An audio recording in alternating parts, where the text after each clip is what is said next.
আকাশবাণী আগরতলা স্থানীয় সংবাদ পড়ছি সুমন ভট্টাচার্য। এখনকার বিশেষ বিশেষ খবর হলো, শ্রমমন্ত্রী টিঙ্কু রায় বলেছেন, আত্মনির্ভর হবার জন্য চালু পিএম বিশ্বকর্মা যোজনায় রাজ্যের 18টি ক্ষেত্রের শিল্পীরা সুফল পাচ্ছেন। প্রধানমন্ত্রী নরেন্দ্র মোদী আগামীকাল ভিডিও কনফারেন্সের মাধ্যমে 51,000-এরও বেশি নিয়োগপত্র বিতরণ করবেন।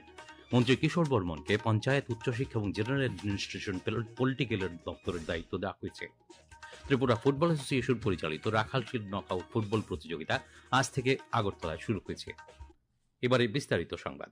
শ্রমমন্ত্রী টিঙ্কু রায় বলেছেন, আত্মনির্ভর হবার জন্য চালু পিএম বিশ্বকর্মা যোজনায় রাজ্যের 18টি ক্ষেত্রের শিল্পীরা সুফল পাচ্ছেন। আজ কৈলাসহরের 49 কলাক্ষেত্রের প্রদর্শনী হলে পিএম বিশ্বকর্মা যোজনার অধীনে সুবিধাভোগীদের প্রশিক্ষণের সার্টিফিকেট বিতরণ অনুষ্ঠানে তিনি কথা বলেন। অনুষ্ঠানে 49 জেলা পরিষদের সভাধিপতি অমলেন্দু দাসও বক্তব্য রাখেন। রাজ্যের 30 জন ইলেকটোরাল রেজিস্ট্রেশন অফিসার বা ইআরওদের নিয়ে আজ রাজ্য অতিথিশালায় এক কর্মশালা অনুষ্ঠিত হয়। কর্মশালার উদ্বোধন করেন রাজ্যের মুখ্য নির্বাচনী আধিকারিক ব্রিজেশ পাণ্ডে। তিনি বলেন, ত্রুটিমুক্ত ভোটার তালিকা প্রকাশ এবং হিংসামুক্ত নির্বাচন করার লক্ষ্যেই এই কর্মশালার আয়োজন। রাজ্য বিদ্যুৎ নিগমের এমডি বিশ্বজিৎ বসু আজ এক সাংবাদিক সম্মেলনে জানিয়েছেন, স্মার্ট মিটারের মাধ্যমে বিদ্যুৎ ভোক্তারা নিয়মিত ও সঠিক পরিমাপযোগ্য বিদ্যুৎ বিল পাবেন। বাড়ি বাড়ি গিয়ে প্রতিনিয়ত বিদ্যুৎ মিটারের রিডিং নেওয়ারও প্রয়োজন হবে না বিদ্যুৎ নিগমের। তাছাড়া ভোক্তারা কি পরিমাণ বিদ্যুৎ ব্যবহার করছেন তা তাদের মোবাইল অ্যাপে দেখে নিতে পারবেন। শ্রী বসু বলেন, এশীয় উন্নয়ন ব্যাংকের অর্থায়নে এবং ভারত সরকারের রিভ্যাম্পড ডিস্ট্রিবিউশন সেক্টর স্কিমের অধীনে রাজ্যে এ ধরনের 6 লক্ষ স্মার্ট মিটার বসানো হবে। সাংবাদিক সম্মেলনে তিনি আরও জানান, রাজ্যে বিদ্যুৎ উৎপাদন খরচ ও জ্বালানি খরচ বেড়ে যাওয়ায় রাজ্য বিদ্যুৎ নিয়ন্ত্রণ কমিশনের সুপারিশের ভিত্তিতে নিগম গত এপ্রিল মাস থেকে বিদ্যুৎ মাশুল বাড়াতে বাধ্য হয়েছে, যা ভোক্তাদের কাছ থেকে এরিয়ার হিসেবে আদায় করা হচ্ছে। শ্রী বসু জানান, রাজ্যে মাত্র 49% ভোক্তা নিয়মিত তাদের বিদ্যুৎ বিল পরিশোধ করে থাকেন। নিয়মিত বকেয়া বিদ্যুৎ বিল মিটিয়ে দেওয়ার জন্য ভোক্তাদের কাছে নিগমের পক্ষ থেকে অনুরোধ করা হয়েছে। প্রধানমন্ত্রী নরেন্দ্র মোদী আগামীকাল সকাল 11টায় ভিডিও কনফারেন্সের মাধ্যমে বিভিন্ন সরকারি দপ্তর ও সংস্থায় নবনির্বাচিত কর্মপ্রার্থীদের মধ্যে 51,000-এরও বেশি নিয়োগপত্র বিতরণ করবেন। অনুষ্ঠানে তিনি নিয়োগপ্রাপ্তদের উদ্দেশ্যে বক্তব্য রাখবেন। কর্মসংস্থান সৃষ্টিকে সর্বোচ্চ অগ্রাধিকার দেওয়ার লক্ষ্যে প্রধানমন্ত্রীর প্রতিশ্রুতি পূরণে একটি পদক্ষেপ হল রোজগার মেলা। এই রোজগার মেলা যুব সমাজকে তাদের ক্ষমতায়ন ও জাতি গঠনের অংশীদারিত্বে অর্থপূর্ণ সুযোগ প্রদানের ক্ষেত্রে গুরুত্বপূর্ণ ভূমিকা পালন করবে। সারা দেশে এখন পর্যন্ত রোজগার মেলার মাধ্যমে 10 লক্ষেরও বেশি নিয়োগপত্র প্রদান করা হয়েছে। আগামীকাল ষোড়শ রোজগার মেলা সারা দেশের 47টি স্থানে অনুষ্ঠিত হবে। রোজগার মেলার মাধ্যমে কেন্দ্রীয় সরকারের মন্ত্রক ও বিভাগগুলিতে নিয়োগ করা হবে। সারা দেশ থেকে নির্বাচিত নতুন নিয়োগপ্রাপ্তরা রেল মন্ত্রক, স্বরাষ্ট্র মন্ত্রক, ডাক বিভাগ, স্বাস্থ্য ও পরিবার কল্যাণ মন্ত্রক, আর্থিক পরিষেবা বিভাগ, শ্রম কর্মসংস্থান মন্ত্রক সহ অন্য মন্ত্রক ও বিভাগগুলিতে যোগ দেবেন। আজ বিশ্ব জনসংখ্যা দিবস। কেন্দ্রীয় স্বাস্থ্যমন্ত্রী জেপি নাড্ডা সামাজিক মাধ্যমে জানিয়েছেন, এই দিবস পরিবার পরিকল্পনা সম্পর্কে সচেতনতা বৃদ্ধি এবং জনসংখ্যা সম্পর্কিত চ্যালেঞ্জ মোকাবিলায় ভারতের প্রতিশ্রুতি পুনর্নবীকরণের একটি মঞ্চ হিসেবে সক্রিয়। কেন্দ্রীয় সরকার আয়ুষ্মান আরোগ্য মন্দির সহ জনস্বাস্থ্য সুবিধার মাধ্যমে দেশজুড়ে প্রয়োজনীয় পরিবার পরিকল্পনা পরিষেবা প্রদান করছে, একটি সুস্থ ভারতের পথ প্রশস্ত করছে। উল্লেখ্য, এবছর বিশ্ব জনসংখ্যা দিবসের স্লোগান, মা হওয়ার বয়স সেটাই যখন ঠিকভাবে শরীর ও মন তৈরি হয়ে যায়। এই স্লোগানের মাধ্যমে মূলত শরীর ও মনের প্রস্তুতি সহ পিতৃত্ব ও মাতৃত্বের সিদ্ধান্ত গ্রহণের ব্যাপারে জানা এবং সক্ষমতা অর্জনে গুরুত্ব আরোপ করে। জনজাতি কল্যাণমন্ত্রী বিকাশ দেববর্মা আজ আগরতলার প্রজ্ঞা ভবনে ধরতি আবার জনভাগিদারি অভিযানের অংশ হিসেবে আয়োজিত এক সভায় পৌরোহিত্য করেন। শ্রী দেববর্মা বলেন, এই সভার মূল উদ্দেশ্য হল জনজাতিদের মধ্যে Aadhaar card, PRTC, marriage certificate, ST certificate ইত্যাদি প্রদান সহ জনজাতি সমাজের গৌরবময় ইতিহাস, সংস্কৃতি ও অবদানের বার্তা সর্বত্র পৌঁছে দেওয়ার একটি মহতী প্রয়াস। বৈঠকে শিল্প ও বাণিজ্য মন্ত্রী শান্তনা চাকমা বলেন, ধরতি আবার জনভাগিদারি অভিযানের প্রাথমিক লক্ষ্য হল চলতি বছরের 15 নভেম্বরের মধ্যে প্রত্যেক যোগ্য জনজাতি নাগরিকের কাছে সমস্ত সরকারি সুযোগ সুবিধা ঠিকভাবে পৌঁছে দেয়া। সভায় বিধায়ক রামপদ জমাতিয়া উপস্থিত ছিলেন। এই খবর শুনছেন আকাশবাণীর আগরতলা কেন্দ্র থেকে। আকাশবাণীর সংবাদের আপডেট পেতে লগ ইন করুন www.newsonair.com এবং নিউজ অন এআইআর অ্যাপ এবং টুইটার ও ফেসবুক প্ল্যাটফর্মে এআইআর নিউজ অ্যালার্টসে।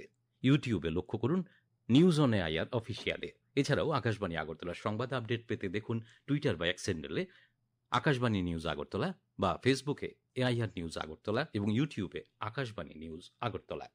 মন্ত্রী কিশোর বর্মনকে 3টি দপ্তরের দায়িত্ব দেওয়া হয়েছে। মুখ্য সচিব জে.কে. সিনহা আজ এক বিজ্ঞপ্তিতে জানিয়েছেন, মন্ত্রী শ্রী বর্মনকে পঞ্চায়েত, উচ্চশিক্ষা এবং জেনারেল অ্যাডমিনিস্ট্রেশন পলিটিক্যাল দপ্তরের দায়িত্ব দেওয়া হয়েছে। গত ৩রা জুলাই রাজ্য মন্ত্রিসভার সদস্য হিসেবে শপথ নিয়েছিলেন কিশোর বর্মন। সিপিআইএম পশ্চিম জেলা কমিটির উদ্যোগে আজ আগরতলা শহরে বিক্ষোভ মিছিল ও সভা সংগঠিত করা হয়। সিআইটিইউর রাজ্য সভাপতি মানিক দে জানান, বিদ্যুতের দাম বৃদ্ধির প্রতিবাদেও বিজেপি সরকারের বিভিন্ন নীতির বিরুদ্ধে এই কর্মসূচির আয়োজন করা হয়। বিক্ষোভ মিছিলটি উত্তর গেট থেকে শুরু হয়। এরপর আগরতলা ভুতুরিয়া স্থিত বিদ্যুৎ নিগমের সামনে এক সভায় বক্তব্য রাখতে গিয়ে সিআইটিইউর রাজ্য সভাপতি শ্রী দে বর্ধিত বিদ্যুৎ মাশুল অবিলম্বে বাতিল করা, জ্বালানি গ্যাসের দাম প্রত্যাহার করা, স্মার্ট মিটার লাগানো বন্ধ করার দাবির সপক্ষে বক্তব্য রাখেন। সভায় সিপিআইএম সদর মহকুমা কমিটির সম্পাদক অমল চক্রবর্তী, পশ্চিম জেলা সম্পাদক রতন দাসও বক্তব্য রাখেন। এনএফ রেলওয়ের পক্ষ থেকে আগরতলা এসএমভিটি বেঙ্গালুরু 12504 হামসফর এক্সপ্রেস, যার আগামীকাল 12 জুলাই গুয়াহাটি থেকে রওনা হওয়ার ঘোষণা ছিল, ট্রেনটি নির্ধারিত সময়সূচি অনুযায়ী আগামীকাল আগরতলা রেল স্টেশন থেকে রওনা দেবে। এনএফ রেলওয়ের পক্ষ থেকে আরও জানানো হয়েছে যে লামডিং বদরপুর পাহাড় লাইনের ডিহাকো মুপা স্টেশনের মাঝে কাদামাটি, পাথর ইত্যাদির বিপুল পরিমাণে ধস নামায় ট্রেন চলাচল বিঘ্নিত হয়েছে। ট্রেন লাইন পুনরুদ্ধারের কাজ চলছে পুরোদমে, যার জন্য এই সেকশনে ট্রেন চলাচল নিয়ন্ত্রিত করা হচ্ছে। 07029 নম্বর আগরতলা চারলাপল্লী এক্সপ্রেস ট্রেনটি আগামীকাল 12 জুলাই ভোর 5টায় আগরতলা থেকে ছাড়বে বলেও জানানো হয়েছে। আজ কৈলাসহর স্বামী বিবেকানন্দ ভবনে ত্রিপুরা এইডস কন্ট্রোল সোসাইটি আয়োজিত এক সচেতনতামূলক অনুষ্ঠানের উদ্বোধন করেন যুব বিষয়ক ও ক্রীড়ামন্ত্রী টিঙ্কু রায়। তিনি বলেন, এইচআইভি বা এইডসকে ঠেকাতে সাবধানতা ও সচেতনতা বাড়াতে হবে।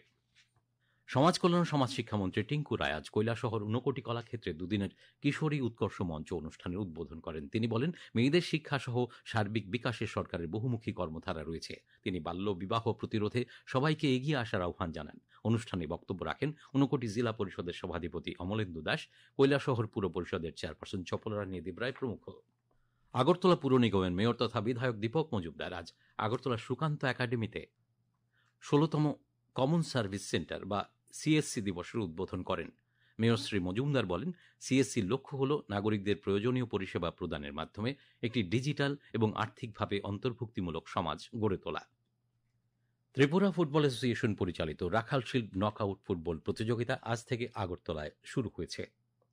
উমাকান্ত মিনি স্টেডিয়ামে আসরের উদ্বোধন করেন পর্যটন মন্ত্রী সুশান্ত চৌধুরী। অনুষ্ঠানে প্রাক্তন ফুটবলার দীপঙ্কর দেব সহ রাজ্য ফুটবল সংস্থার সভাপতি প্রণব সরকার উপস্থিত ছিলেন। পরে নৈশালকে উদ্বোধনী খেলায় বীরেন্দ্র ক্লাব ও লাল বাহাদুর ব্যায়ামাগার পরস্পরের মুখোমুখি হয়। শেষ খবর পর্যন্ত দুই দলের মধ্যে খেলা চলছে। আসরে মোট 10টি ক্লাব অংশ নিয়েছে। এবারে আবহাওয়ার খবর। আবহাওয়া দপ্তর সূত্রে জানা গেছে, আকাশ সাধারণত মেঘলা থাকবে। আগামীকাল দিনের সর্বোচ্চ তাপমাত্রা 32 ডিগ্রি সেলসিয়াস এবং সর্বনিম্ন 25 ডিগ্রি সেলসিয়াসের কাছাকাছি থাকতে পারে। আজ দিনের সর্বোচ্চ তাপমাত্রা ছিল 34.6 ডিগ্রি সেলসিয়াস এবং সর্বনিম্ন 25.2 ডিগ্রি সেলসিয়াস। খবর শেষ করার আগে বিশেষ খবর আরেকবার। শ্রমমন্ত্রী টিঙ্কু রায় বলেছেন, আত্মনির্ভর হবার জন্য চালু পিএম বিশ্বকর্মা যোজনায় রাজ্যের 18টি ক্ষেত্রের শিল্পীরা সুফল পাচ্ছেন। প্রধানমন্ত্রী নরেন্দ্র মোদী আগামীকাল ভিডিও কনফারেন্সের মাধ্যমে 51,000-এরও বেশি নিয়োগপত্র বিতরণ করবেন। মন্ত্রী কিশোর বর্মনকে পঞ্চায়েত, উচ্চশিক্ষা এবং জেনারেল অ্যাডমিনিস্ট্রেশন পলিটিক্যাল দপ্তরের দায়িত্ব দেওয়া হয়েছে। ত্রিপুরা ফুটবল অ্যাসোসিয়েশন পরিচালিত রাখাল শিল্ড নকআউট ফুটবল প্রতিযোগিতা আজ থেকে আগরতলায় শুরু হয়েছে। স্থানীয় সংবাদ আজকের মতো এখানেই শেষ হলো। পরবর্তী বাংলা স্থানীয় সংবাদ প্রচারিত হবে আগামীকাল সকাল 7:35 মিনিটে।